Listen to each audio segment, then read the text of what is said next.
դեմենցիայի հետ կապված գիտենք, որ ինքը շատանում է հիվանդությունը եւ իրազեկումը իր վերաբերյալ բավականին քիչ է։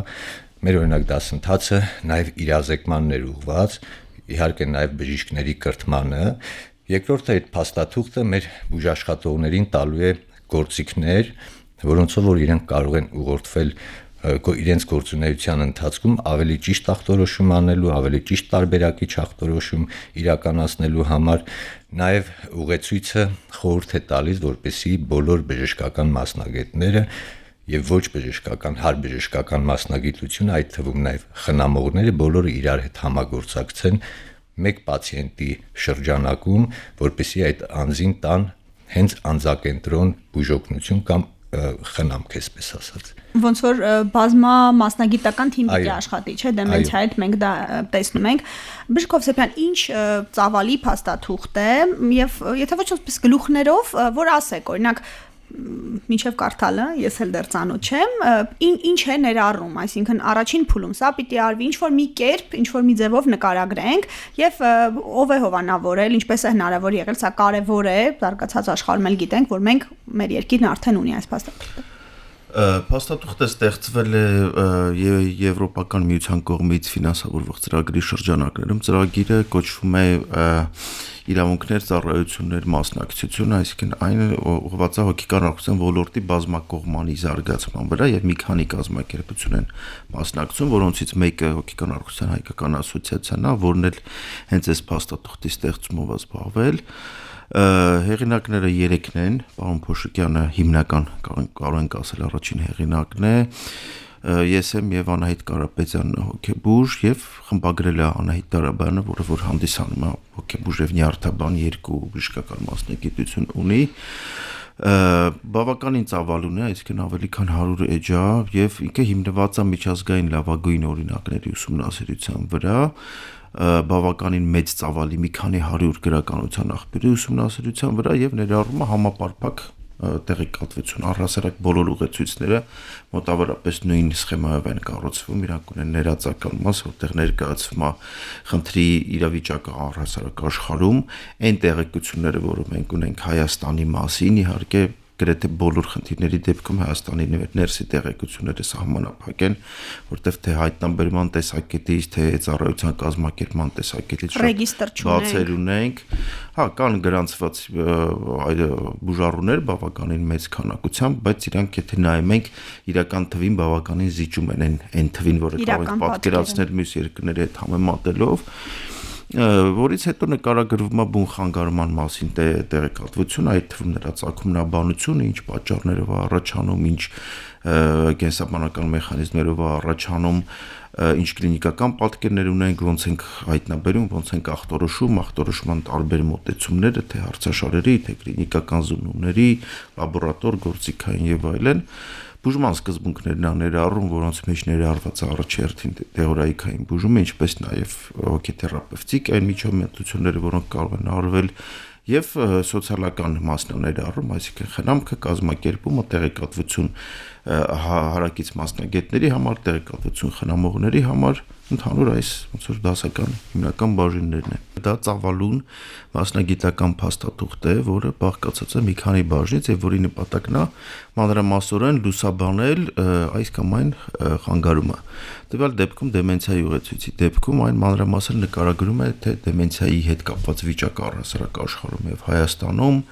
դրա ախտորոշման հարցերը, կլինիկական պատկերը, բուժումը եւ բուժման մասնագիտական կողմը եւ կազմակերպչական կողմը, այսինքն դա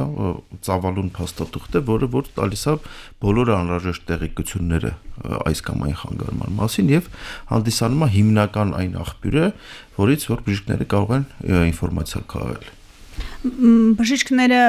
հոգեբույժները, թե նյարդաբանները, թե նաև առաջնային օղակ այս սա իմանալու, սրանով անցնելու կարիք ունի։ Այն նախատեսված է բոլորի համար, ովքեր որ այս կամ այն կերպով առնչվում են դեմենցիայի հետ։ Դոկտոր ավելացնեմ, որ նաև կլինիկական ուղեցույցը ոչ միայն բժիշկ մասնագետների համար է, նաև հարբժշկական մասնագետների, այլ նաև այն անձանց համար է, ովքեր որ խնամում են դեմենցիա ունեցող անձանց, եւ դեմենցիա ունեցող անձանց եւ խնամողների։ Այնտեղ բավական ծավալուն գրականություն կա նվիրված հենց խնամողների հոգեկան առողջությանը եւ նրանց հոգեկրթմանը։ Հրաշալի Մինչ ուղեցույցը, մինչ այս փաստաթուղթը վերջին առնվազն 10 տարին ես գիտեմ, որ դուք այս ոլորտում եք, ինչ դժվարությունների էիք բախվում, մենք բոլորս, ինչն էր այն հիմնական խթանը, որ հիմք դարձավ, որպեսզի հնարավորություն գտնեք եւ մասնագետներով նստեք ու ստեղծեք այս ուղեցույցը, որտեղ էր բացել, որտեղ էին խնդիրները։ Բացել ունենք գրեթե ամենուր, ախտորոշումից սկսած մինչև իրազեկում եւ բուժում։ Դրա համար մենք անհրաժեշտ գտանք, որ ծրագրի շրջանակներում դոկտոր Հովսեփյանը կասի թե ինչ ծրագրի շրջանակներում ենք դա արել, անհրաժեշտ գտանք, որ հենց առաջնահերթ դեմենցիայի կլինիկական ուղեցույց պետք է պատրաստենք։ Շատ հաճախ մենք ունենում ենք դեմենցիայի խառը ձևեր, այսինքն անձի մոտ դիտվում է եւ Ալցգեյմերի հիվանդության հետևանքով կլինիկական ախտանիշներ եւ անոթային հիվանդությունների հետևանքով դեմենցիայի կլինիկական ախտանիշներ։ Շատ հաճախ իրանք խառն են լինում ու բժշկի համար տարբերակելի էլ չի լինում հաճախ թե որ դեմենցիայի տեսակն է։ Ամենատարածվածը ես կասեի, որ դրանք խառը դեմենցիաներն են։ Նաեւ իհարկե տարբերակի ախտորոշումը շատ կարեւոր է բուժումը ճիշտ կամ խնամքը ճիշտ կազմակերպելու համար։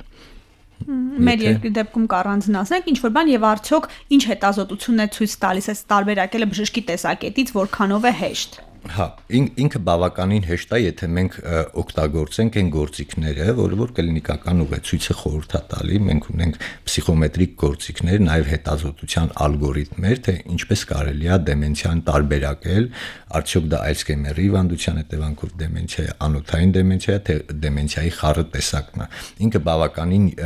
երկարածավալուն է, բայց նաև շատ կիրառելի է։ Այնտեղ որոշակի հետազոտություններ են, օրինակ նեյրովիզուալիզացիան գլխուղեղի հետազոտությունները, որոշակի արյան միջոցով հետազոտություններ, նաև գենետիկ հետազոտություններ, որոնք որ պատկեր են տալի բժշկին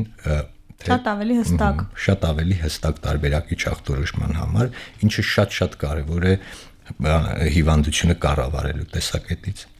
Բժիշկ Հովսեփյան, ես ձեզ հարցս ուղղեմ որպես հոգեկան առողջության հայկական ասոցիացիայի ղեկավարի, մասնագիտական առումով արդյոք բոլոր հոգեբուժները կարող են դեմենցիայով զբաղվել, պատկերը մեր երկրում եւ դեմենցիայով զբաղվող, այսինքն բժիշկների կարիք ունենք, թե չէ, թե բոլորը ընդհանուր պրոֆիլի, ինչպես է այս մասը կարգավորվում, թե պարտադիր վերապատրաստենք։ Դե յուրե բոլորն կարող են զբաղվել, բայց մեր հոգեկան առողջության ոլորտը արդեն միշտ բարեհաջող մտել է այն փուլ, երբ որ մենք կարող ենք ունենալ ավելի մասնագիտացված առանձին ուղղություններ,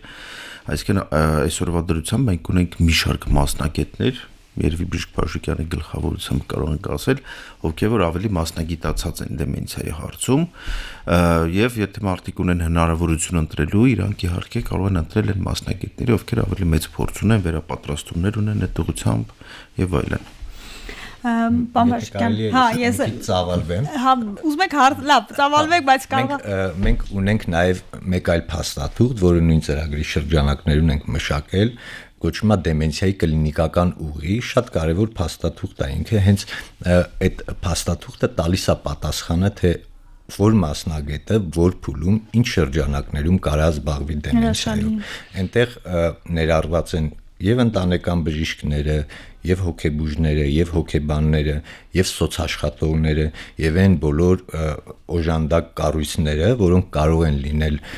պացիենտի հասանելի վայրում, այդ ամեն ինչը ներառված է լինում կլինիկական ուղիում, հստակ ժամանակագրությունով, հստակ քայլերով տրված է, թե յուրաքանչյուր մասնագետ որ փուլում ինչ գործառույթներ է անելու։